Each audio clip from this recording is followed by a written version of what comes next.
igreja com a paz do Senhor Jesus Cristo. Vou dar uma breve palavra para os irmãos. Se encontra no livro de Tito, no capítulo 3, e o versículo 1 e 2 em diante, que diz assim: Admoestai-os que se sujeitam aos principados e potestades, que lhes obedeçam e estejam preparados para toda boa obra. Que a ninguém infame, nem seja contenciosos, mas modestos, mostrando toda a mansidão para com todos os homens. Bom,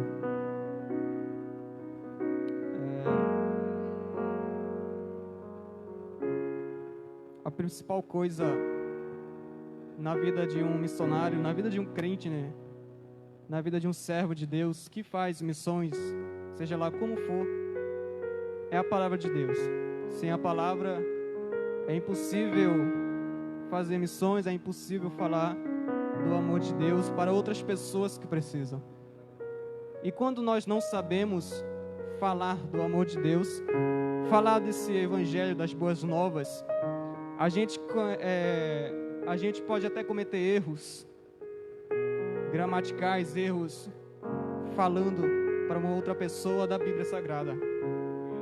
E para que esse erro não aconteça, como vocês, irmãos, já estão cansados de ouvir e vão continuar ouvindo até a vinda de Cristo, para que você tenha uma vida, para que você tenha uma boa falácia perto de uma pessoa que não é crente, leia a Bíblia.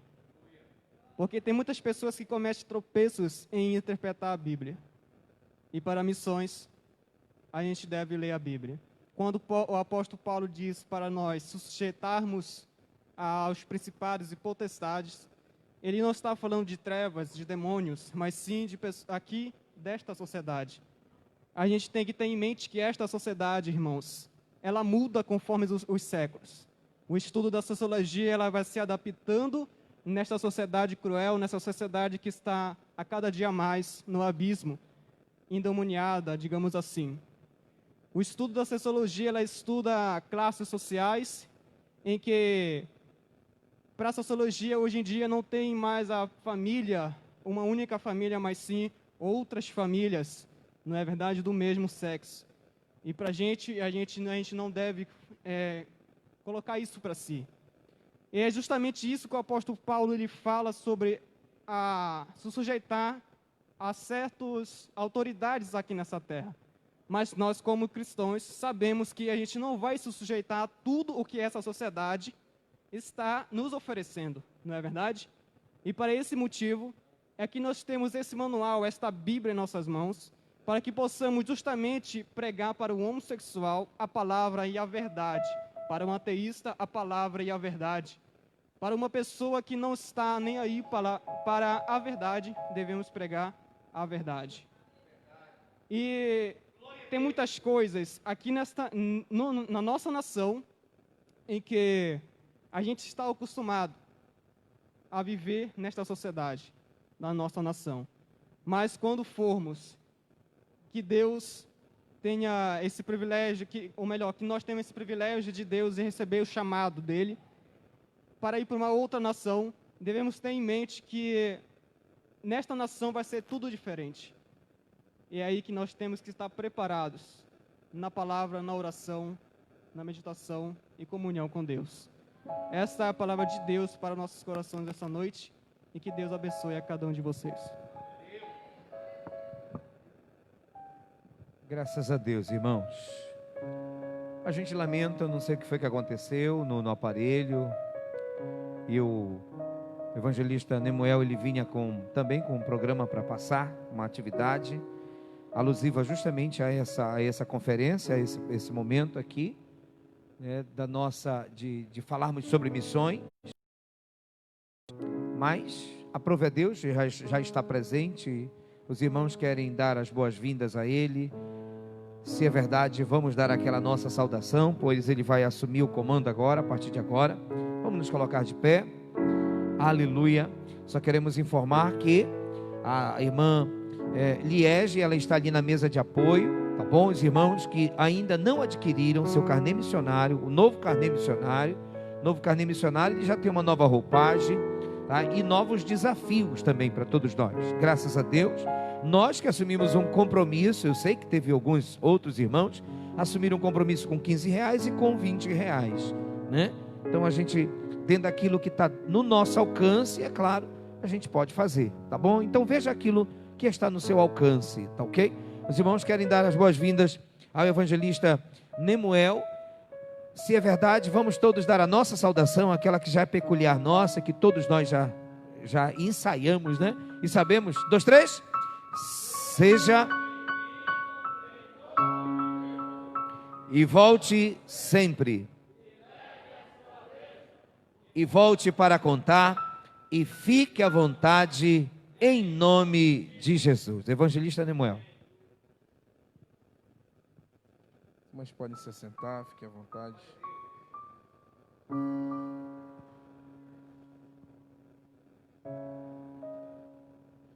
A Jesus sempre toda a honra, toda a glória, todo louvor e toda adoração.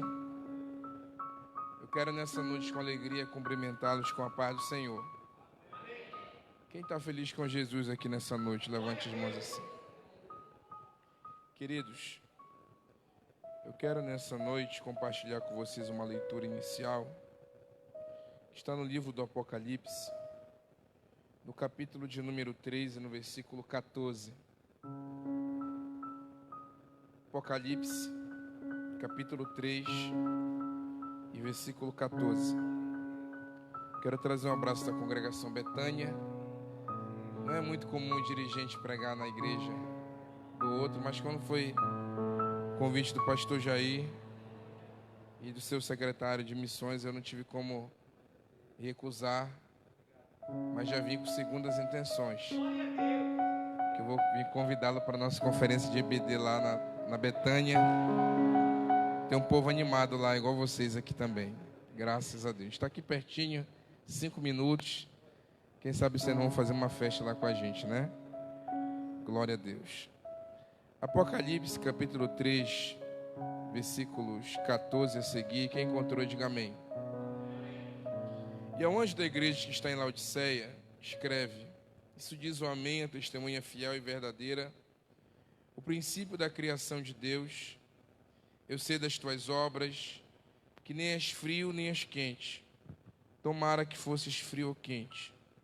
Assim, porque és morno e não és frio, nem quente, vomitar-te-ei da minha boca. Queridos, essa palavra, esse texto inicial da última carta escrita às igrejas do Apocalipse,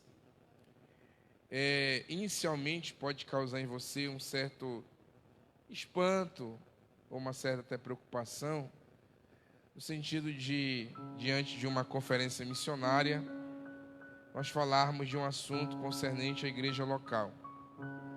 Ora, mas é importante nós entendermos que ao falarmos de missões, nós também falamos da igreja local. Na verdade, a igreja local, a igreja de Jerusalém, ela vai ser a base para o trabalho missionário. E quando eu falo trabalho missionário, eu me refiro às ações fora do estado, fora da cidade, fora do conforto, domiciliar, quando Deus chama os seus missionários para uma grande obra. E quando eu perguntava ao Espírito Santo por que ele me apontava este texto para iniciar esta plenária, ou esta pregação, ou essa ministração, o que o Senhor me fazia entender é que a igreja brasileira, no que se relaciona à visão missionária, tem se comportado muitas vezes de uma forma parecida com a igreja de Laodiceia. A igreja de Laodiceia não era uma igreja perseguida, não era uma igreja que tinha os nicolaítas ou a síndrome ou a teologia de Jezabel. Não era uma igreja que tinha ataques externos. A igreja de Laodiceia era uma igreja que perdia para ela mesma. A igreja de Laodiceia era uma igreja que fazia as suas obras, que Deus conhecia e sabia das suas obras. Era uma igreja que executava as atividades espirituais de forma consideravelmente visíveis, mas havia alguma coisa de errado em Laodiceia. E quando Deus se apresenta como amém, como fiel, como verdadeiro, e está exatamente dizendo à igreja o que ela precisava ser. Precisava ter uma palavra definitiva, precisava ser leal, precisava ser verdadeira nos seus princípios. E agora Jesus vai chamar a atenção da igreja, dizendo que ela não era nem fria e nem crente, comparando as cidades de Herápolis e Colossos, que uma tinha fontes termais quentes, que serviam para curar, e a outra fontes de águas frias, que serviam para refrigério. O que Jesus está dizendo aqui para Laodiceia é o seguinte: vocês não estão servindo para curar e nem estão servindo para refrigerar as pessoas. Não és quente e nem és frio, és morno. E porque você é morno, eu vomitar-te-ei da tua boca. Mas lá na frente, Jesus vai falar assim mesmo: mesmo sendo morna, eu te digo uma coisa, te arrepende, muda de atitude, muda as tuas obras. Então a mornidão espiritual, ela fica muito evidente quando a igreja, quando o crente, quando o servo de Deus, ele até está presente, ele até participa, mas participa não crendo, ouve não concordando, não aceitando. Ele até está envolvido na obra, só que ele se tornou incrédulo. Ele faz para cumprir tabela, ele faz porque tem que fazer, ele faz sem propósito, ele até se enganja na obra de Deus, só que ele não faz com amor, com verdade, com sinceridade, com lealdade. E o que se vê na igreja brasileira é que quando se trata de visão missionária, parece que a gente tem caminhado sem perceber para essa mornidão. E o que o Senhor está nos chamando aqui a atenção é que nós precisamos encarar a visão missionária não com mornidão, mas com entusiasmo. Não é com uma empolgação humana, simplesmente, mas é com prazer e com alegria na presença de Deus. Dentro dessa questão de visão missionária entusiasmada, nós precisamos entender alguns conceitos que podem nortear nossa vida e nossa visão concernente à obra missionária. Uma delas está descrita em Atos capítulo 1, versículo 8, que vai apontar que nós receberemos o poder, o dínamo do Espírito Santo, que será derramado sobre nós, sobre os crentes, e que a partir do momento que nós recebemos esse dínamo, essa autoridade, nós vamos passar a ser testemunhas de Jesus, tanto em Jerusalém, como em toda a Judeia, Samaria e até os confins da terra. Dentro dessa verdade, pastor Jair, existem algumas questões que precisam ser ajustadas na nossa visão. A primeira delas é que a obra de Deus não vem por escala, ela é e ocorre de forma simultânea. Na visão do reino de Deus, não funciona da forma militar. Primeiro é assim, depois vai para cá, depois vai para ali.